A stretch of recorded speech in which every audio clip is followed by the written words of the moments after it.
私は相変わらずあんまり好きではなくて、ただ、なんか一瞬、もうこれは絶対誰かに伝わった。この時の声は好きです。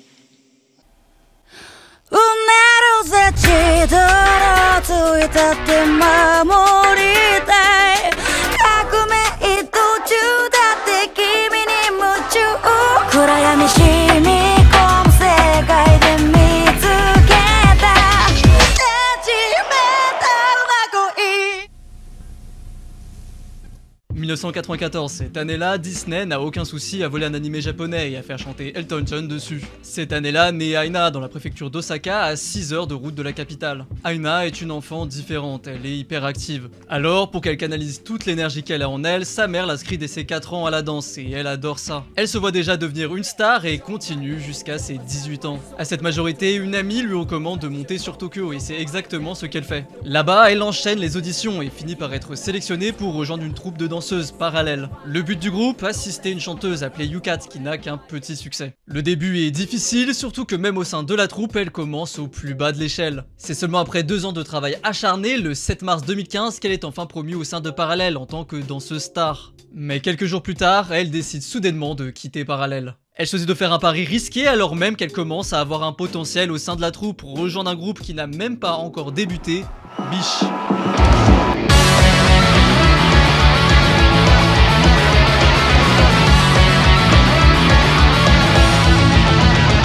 Le nom Biche est l'acronyme de Brain New Idol Shit, littéralement nouvelle idol de...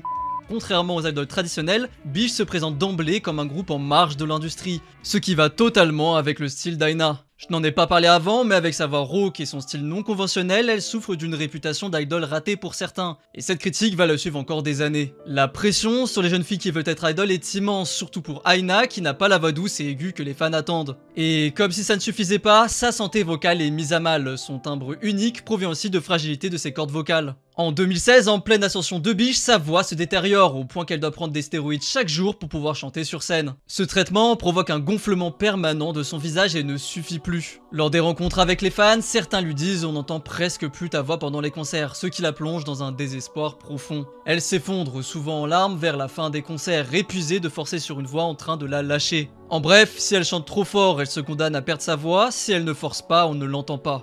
Elle est bloquée.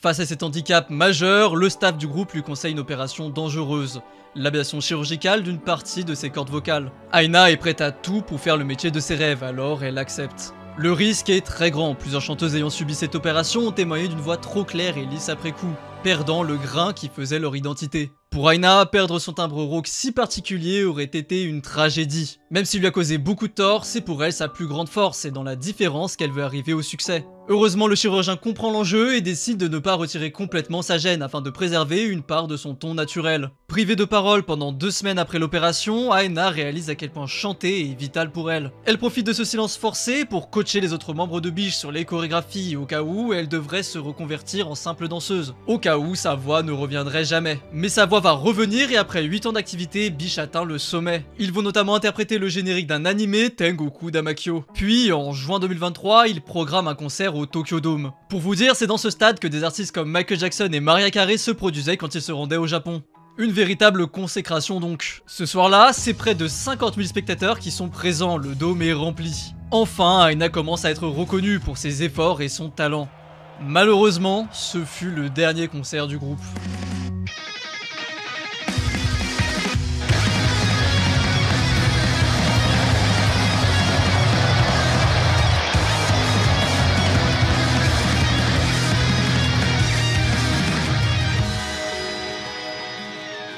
Une fois de plus, Aina chute juste avant de percer pour de bon. Beaucoup se demandent pourquoi arrêter alors que le succès vient d'arriver et un animateur télé est même choqué. Pourquoi se séparer maintenant alors que vous remplissez le dôme et que Biche commençait tout juste à conquérir un public plus large? Et la réponse réside dans la philosophie du producteur du groupe, Junosuke Watanabe.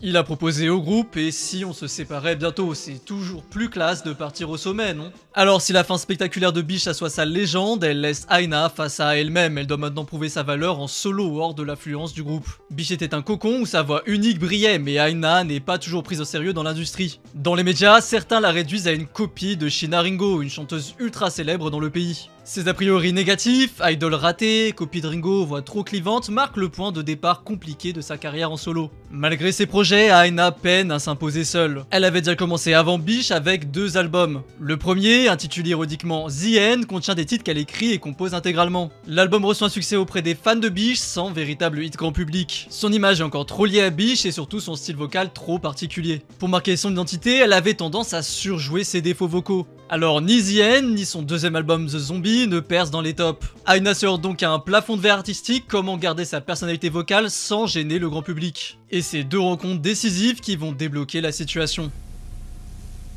Aina va recevoir une forme de bénédiction de la part de Sheena Ringo, une artiste qu'elle admire depuis toujours. Ce soir-là, la chanteuse légendaire organise une performance spéciale à la télévision, un groupe féminin d'asseoir nommé Elopers. Le groupe est composé de musiciennes triées sur le volet pour reprendre un de ses tubes. Et vous l'aurez compris, c'est Aina qui va être choisie pour s'occuper du chant.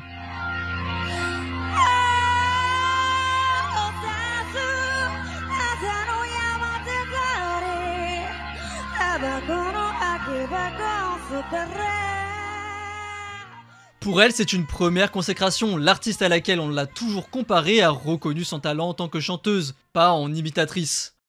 L'autre rencontre, encore plus déterminante, a lieu en 2024 avec Kenshi Yonezu, une star absolue de la pop nippone à qui on doit notamment le générique de Chainsaw Man. Yonezu invite Aina à participer à son 6ème album Lost Corner sur un duo qui ne fera pas beaucoup de bruit, mais tout de même 7 millions de streams. Une première depuis qu'elle a quitté Bish. En studio, alors en plein enregistrement du morceau, Yonezu surprend Aina par une consigne à contre-courant. Celle de chanter plus légèrement, sans trop forcer sur sa voix. Sur le moment, elle est déstabilisée, on lui demande l'inverse de ses habitudes. Elle tente l'expérience et là c'est le déclic. Tout s'enchaîne, Aina obtient enfin une chance dans l'animation japonaise, on lui confie le générique de fin de l'animé Les Carnets de l'apothicaire. Cette opportunité l'introduit vraiment au public otaku, quoique de façon modeste. Si cette expérience ne devient pas un phénomène viral, elle constitue un premier pas rassurant dans le monde des chansons d'animé. Et là je vais vous parler de ce pourquoi vous avez cliqué sur cette vidéo, parce que la véritable consécration arrive en 2025. 10 ans après ses débuts en tant que chanteuse, avec l'animé ultra médiatisé Dan Da Dan.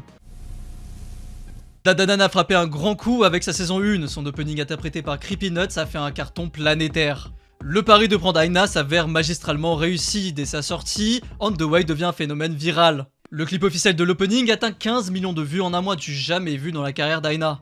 En plus de se maintenir 6 semaines d'affilée dans le top 50 du Billboard Japan, elle se hisse dans le classement viral top 50 de Spotify dans plus de 30 pays à travers le monde. C'est une performance rarissime pour une chanson japonaise. Au total, c'est plus de 200 millions de streams toutes plateformes confondues qui sont enregistrés après la sortie. Même Aina s'amuse à poster sur son TikTok officiel des duos de danse avec d'autres artistes, ce qui propulse encore plus son influence. En parlant de propulser, si ce genre de contenu vous plaît, je vous invite à vous abonner, ça prend quelques secondes et ça récompense mon travail qui sera sûrement démonétisé. En tout cas, dans une industrie où le conformisme est souvent récompensé, Aina incarne au contraire le pouvoir de la différence. Parfois, c'est en restant soi-même dans toute son imperfection qu'on finit par toucher le monde entier.